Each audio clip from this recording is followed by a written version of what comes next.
back, and in this part we're going to assemble the short block, which is basically your timing cover, your timing chain, all the assemblies that go into the timing cover, and your oil pan, pickup tube, and those kind of things. And at that point we'll be done with the actual bottom end block, and we'll be able to get to putting the head on, and then I'm going to do the break-in and some other things. So thank you very much for watching. And hey, if you could, go ahead and hit that subscribe button while you're here. Just make sure you get updated on the next videos that I'm going to be doing. And in the meantime, let's get started. All right, now this is basically everything you're going to need to put your short block together. Your oil pan gasket set, your oil pan pickup tube, your gasket for your oil pan pickup tube, the bolts to hold your oil pan pickup tube to the block, your paper gaskets for the timing cover, the front seal for your timing cover, and the pump gear, the distributor gear for your crank. Over here you got your timing chain, and then you have the timing chain gear and the shelf, along with the bolts to hold the shelf on. Then you have your oil pump assembly, oil pump gears, and then the timing chain pads. To go over a couple things real quick, on the new sets that you get, you'll get a new bolt and washer here, because those are for the new pad. The new pads are rubbery, they're softer, they make less noise. This is what your original one probably looks like in your old motor. It's a little longer, it's metal, and it's got a hardened pad on it. These, when they start going bad, would wear. The chain's funny, they make a lot of noise, especially when the pad gets worn off, then they'll rattle against the chain. So these have been superseded by these. Try not to use these. Unless, you know, if you have it, I mean, if it's not really worn out, there's no real reason that you couldn't reuse it. But to be honest, the new kits are better, and you can get them. On your oil pump, when you take your oil pump off, you're going to have the cover here, and you're going to have your ball, you're going to have your spring, and you can buy these. I got this set from Edelsheim, in Europe. I do believe Gil now has them. When I ordered them, he didn't have them at the time, and it's real simple. You're just going to put it in. I'll show that here in a minute. And then these are the bolts I like to use. The stock bolts have a regular lock wash or something in them. These have a serrated head. They're right at 20 millimeters, and they work really nice, and they're really clean. And I put a little bit of Loctite on them, and they don't leak or shake loose. The oil pump gears, you're going to go looking on your oil pump gears for ridges and funny wear spots on these, and seeing if the face of it's really worn out. I'll try to show you in the next segment. I'll try to show you those when we put the oil pump together. But yeah, that's pretty much it. Now, one thing I'll go over too is that you'll notice here there are two gaskets. These gaskets tend to be a little bit thicker. This is a better, more factory wide one. You can't really tell, but you can feel there's a little difference in them. And when I go into the oil pump cover, I'll go into that, because I don't tend to use these gaskets anymore. I tend to use anaerobic gasket maker, which is even tighter, and this is what the 2.4 motors used. They didn't use gaskets, but you have to check a few things before you go that route, because if you go that route, you could end up leaking and not having enough oil pressure. But you got to go. I'll show you how to test and check for that. But anyway, that's pretty much it. And yeah, so now what I'm going to do is I'm going to set up the oil pump and set up the timing cover to get those two pieces done. Then we'll work on a few other parts. All right, so those are the components that we're going to be using. As far as other things you'll need your tools, and you'll need your adhesives and lube and cleaning supplies and things of that nature. So this is what I use. Ultra black for a lot of basic places where you got oil and stuff, but I try to limit the use of that. The anaerobic gasket sealer, gasket maker. This is used for your oil pump cover. Engine assembly lube. It's, for lubing your engine and assembling it. You'll see that in a couple places. Blue Loctite, I like to use that in a lot of places that any bolts are going to be hard to get, or they will leak if they cause a leak. So that's always good to have that around. Copper spray gasket for high temp.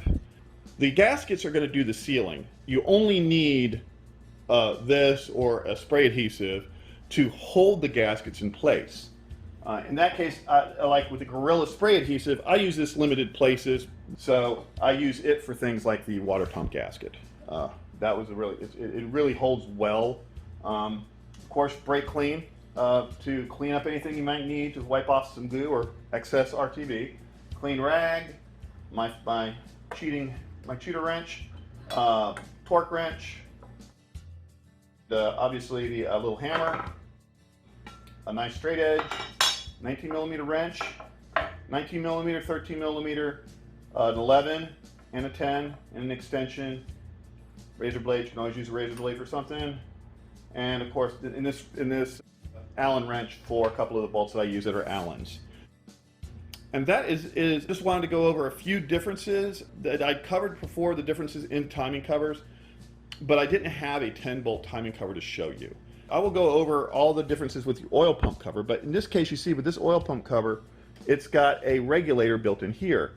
On the early covers, this was a flat cover, and the regulator was here, as you can see on this one. This one, as you can see, has just a regular plug in it. This one has a spring, the housing, and then there is a ball in there, just like a little, nice, literally a ball. That held pressure, and there's galleys in here that you may be able to see there, just right in that area, that go. The covers that don't have this, a lot of them don't have anything in there. At least this cover doesn't cover there. They still have oil pressure going through this area, and you can still use this. You can still use this port on the other ones for an oil pressure sending unit or temperature gauge, but you can't really use it. It doesn't affect the oil pressure anymore, as they've blocked that part out. So that's the differences on those covers.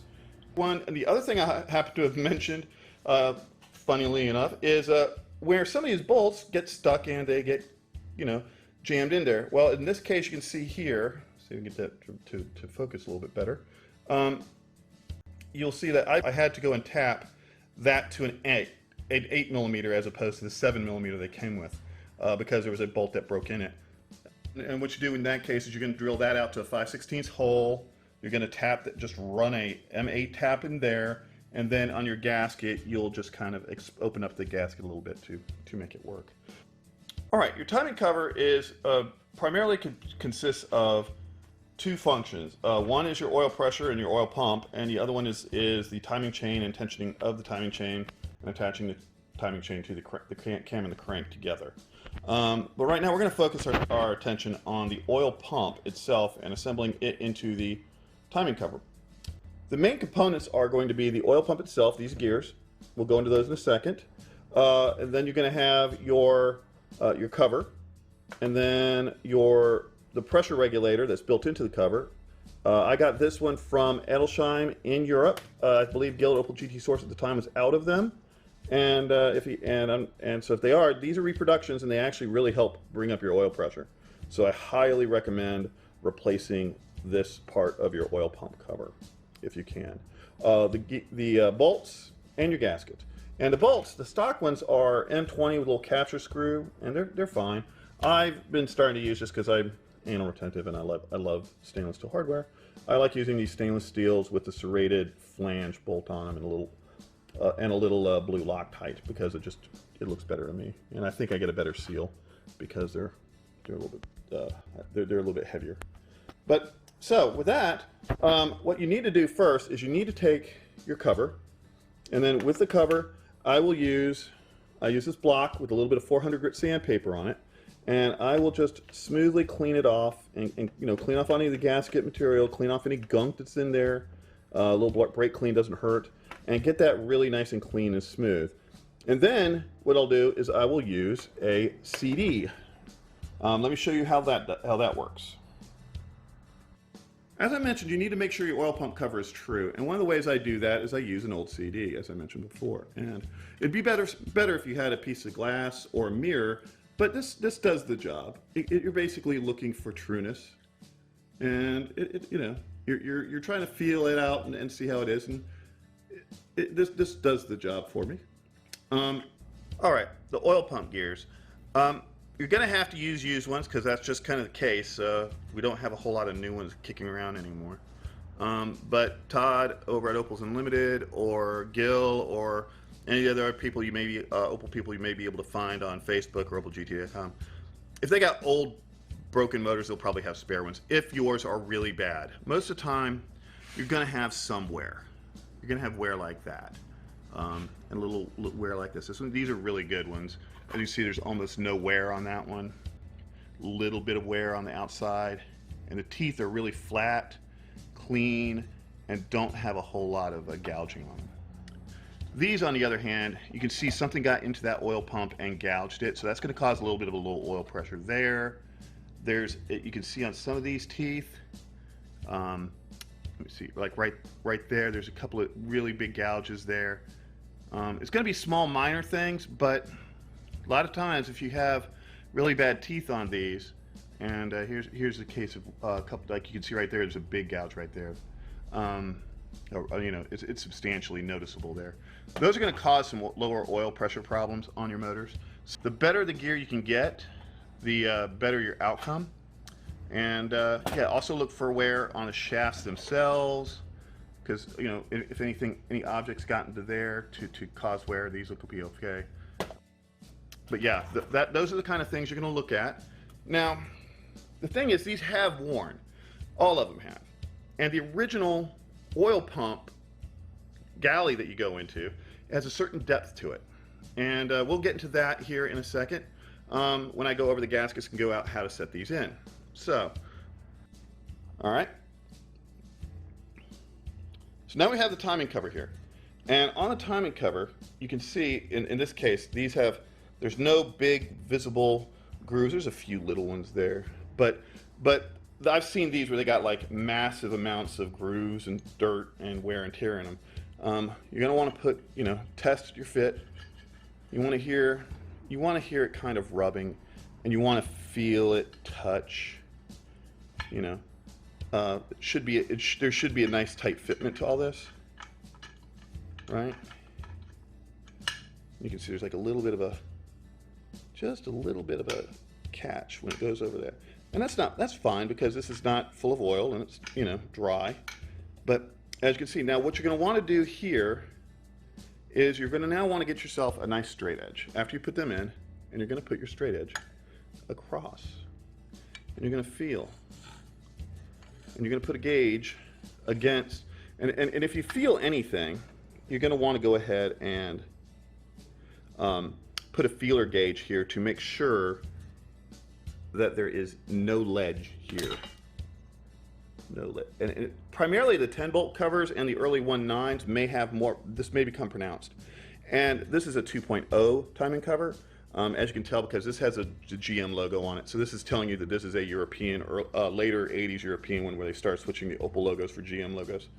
But yeah, you want to make sure that's flush, or maybe even a tiny bit recessed. But if that's proud by any amount, if you can just feel there, and if you feel any, if this comes up at all tight, then you're going to have to use a gasket. But otherwise, if it's nice and flush, that's when you can use the anaerobic sealer. Now, how do we prep it? Well, what I do is I take these out, and then I will use my engine assembly lube, and I will go in here and fill and put it around it and put it in there. So when you see it, it'll be nice and clean and have a bunch of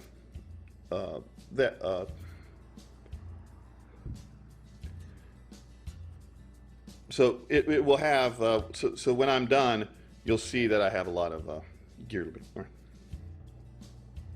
All right, so we've checked the timing cover for trueness. We checked our gears for what level they were at the timing cover, and we've checked the oil pump cover for trueness as well.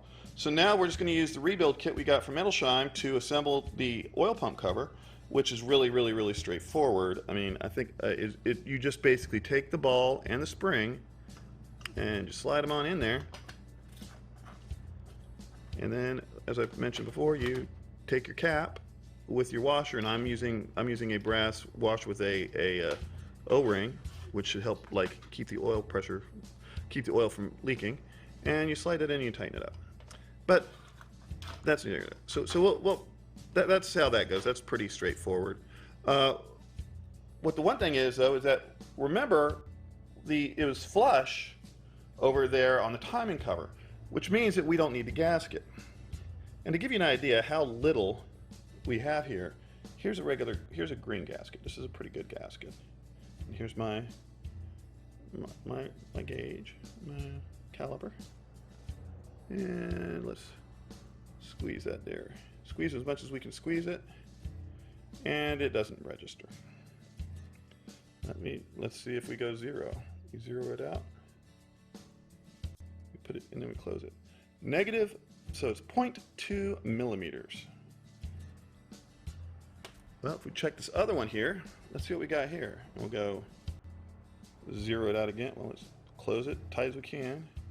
0 it out. Put it on the paper, tighten it up, and 0.1 millimeter. So as you can see, 0.1, 0.2 millimeters.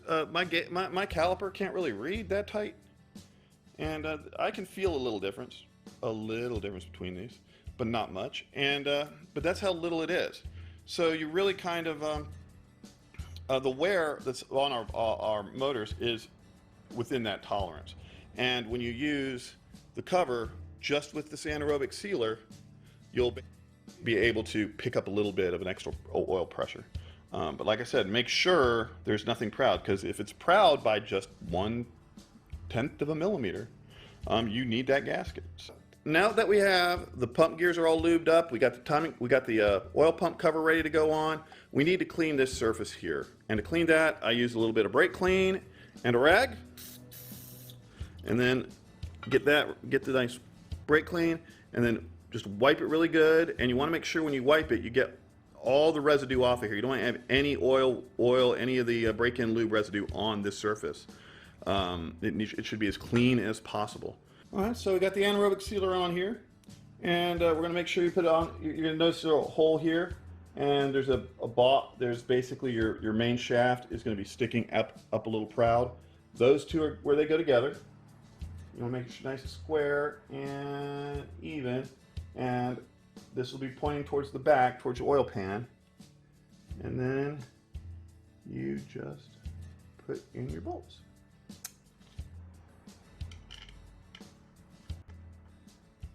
And now the thing with anaerobic sealer, the reason it's anaerobic, it's basically when there's no oxygen, you will end up with a crystal.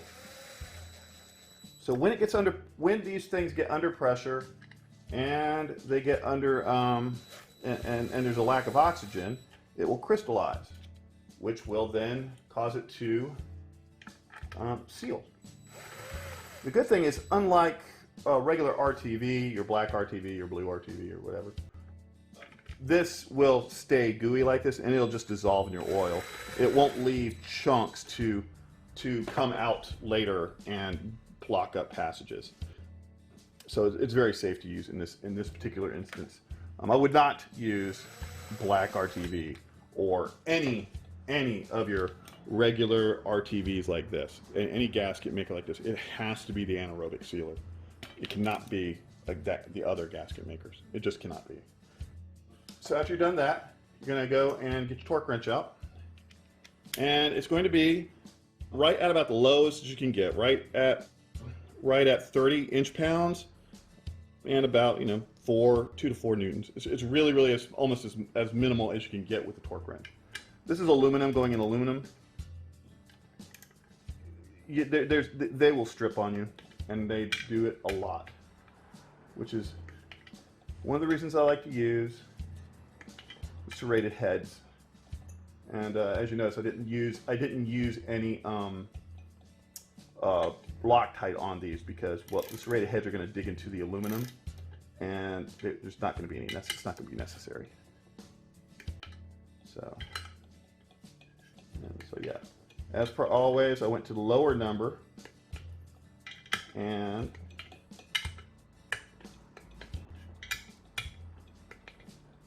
I went to as low as I could, and now I'm going to go up to the full.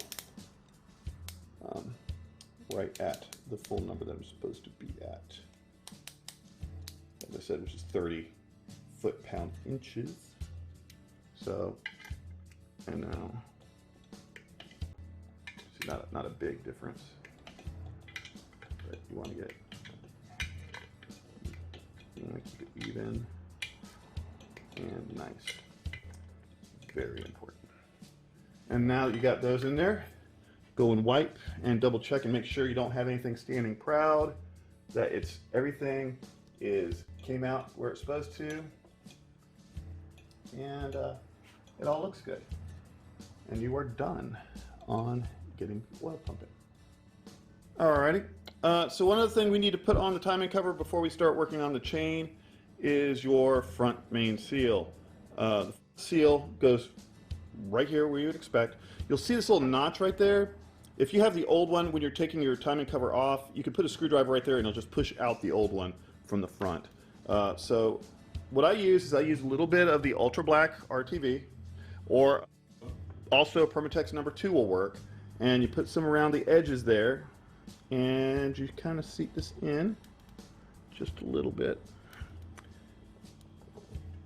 And then with my flat edge, I will get that nice and steady, get it in there, and then you can just, don't go too hard. In a circular pattern.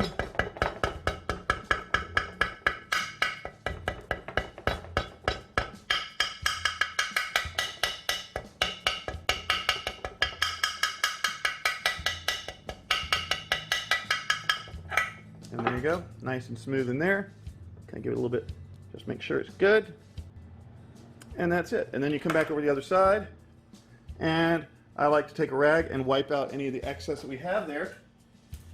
Just again, because I don't like having any loose amount of RTV to find its way into a bearing or anything else in the motor. So I try to avoid using much RTV, as little RTV as I can. But you can see here that you'd have that place right there for this, I'm sorry, right there you'd see the place for the screwdriver to go into there. So, all right, well that's that. So now you have your oil pump cover on, you have your seal on, and you got your water pump gasket on, and in this case I had to cover that, cover the fuel pump hole, because we're putting an electric fuel pump on here, and there you go, and yeah, ready to go to the next step of putting the chain on, and then getting the timing cover in. One other thing I wanted to mention real quick was your oil filter housing here. Your oil comes in through here, it gets fed into the filter, and then it comes back and then it goes into the motor through the center port. Now, right here you can see there is a bypass that's built into it to make sure that you don't that there's no overpressure. This ball and such is a little different on the early ones, and also on most of the ones that the Opels have, because this is a European one, as I've mentioned before already. They seem to have kind of fixed a problem that we started seeing here later on our motors. I'll show you that here. All right, so here is the old school, old style one, and this is what you can standard see in our Opels. You can see this is a pressed in cap, and this cap can get worn, and that ball can get worn, so you want to make sure there's a nice tightness to that. Otherwise you could lose oil pressure there, and that's one thing to consider and look into. So as you can see, this is just like a little pressed in freeze plug, whereas on the later ones it's more of a big aluminum boss kind of push-in thing. Just wanted to point that out, just because that can be a problem and cause some of your low oil pressure issues that you have on these motors. One component of the timing cover, what you can see right here, is there's a hole right there, and it goes into this chamber, and that's because oil pressure is going to go into there, and it's going to fill this hole with oil, and it's going to come out that, so it's going to lube. This is how your chain gets lubed, sort of. This, a lot of oil gets splashed in this area, but this goes into the side here, and it's going to push against your timing gears, your timing pads, to tension your timing chain. You want to make sure this is backed out to about right here. You want to make sure it's not in the way. We have the bottom pad, goes right there. And you'll notice there's a little right here, and I'll show you up on this in a minute, I'll take it off. And this is the upper pad. And it just slides right on as it looks, right like that. And it goes right into there. And that is it, really. When you take your old one off, you'll notice there's going to be a little clip right here. It will come off, and that's what holds this on. There's also a clip sometimes right here as well that kept the original pads on. These newer pads, they're pretty thick and they stay where they're supposed to. You don't need to worry about putting the clip back on. It wouldn't hurt to have it back on if you have them. If you don't have them, it's not going to kill anything. The chain's going to hold this in place anyway, the tension and everything else. So that's really kind of going to really be more for when they ran these things in the factory, that kind of thing. But anyway, so as I wanted to show you, as you can see with this, is going to, as you start tensioning it up, we'll start pushing that out, and that's what tightens up the timing chain. And it's also why it needs to be back, because you don't want to get it in the way when you're trying to put the timing cover on. So as you see, you want to make sure it's like that, so it's not actually touching anything. There's one more pad that needs to go on that comes with that kit, but this gets bolted to the front of the block, and we'll get to that in a minute when we actually bolt this to the motor. I just wanted to go over real quick these wonderful 7mm bolts. As you can see, there are many different lengths of these bolts, and the wonderful thing about these bolts is they're 7mm. Did I mention that? If you're not familiar with the bolt standards in the store, you can buy 6s, you can buy 8s, you can buy 10s, you can buy 12s. You really can't buy 7s and 9s and 11s. So that means these are special to Opel. You are not going to Lowe's or Fastenal to buy these bolts. You might at Fastenal find this one, the short one, but finding the long ones and the funny ones, no. You're going to have to call Gil or call one of your Opel buddies to see if they can send you some if you're missing one. All right, well, thank you for watching, and if you enjoyed this series, please subscribe and hit the bell so you can be notified of our upcoming videos. We're going to be doing the rotating assembly, followed by the whole short block assembly, and then putting the head on and doing the valve adjustment, along with getting it broken in on our break-in stand, along with setting up the fuel injection and such for it. So yeah, thank you very much.